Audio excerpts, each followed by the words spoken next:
Hello, ఈరోజు గోపాలపురం చేప market అతి పెద్ద భారీ చేప వచ్చిందండి. ఆ చేప దాదాపు 150 కేజీలు ఉంటుందంట. చూద్దాము అరుదైన చేప ఏమిటో.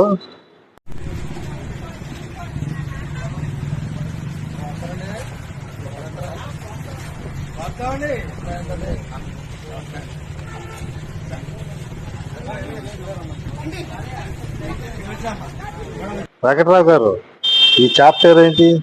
నమిలి కోణం అండి. ఎన్ని కేజీలు? 150 కేజీలు అండి. 150 కేజీలు. ఈ చేప పేరు నెమలి కోణం అంటండి. ఈ చేప బరువు 150 కేజీలు ఉందంటండి. కేజీ 500 రూపాయల చొప్పున అమ్ముతున్నారంట. ఉన్నాయంటారా? ఇంకా నక్కలు ఉన్నాయంటారా?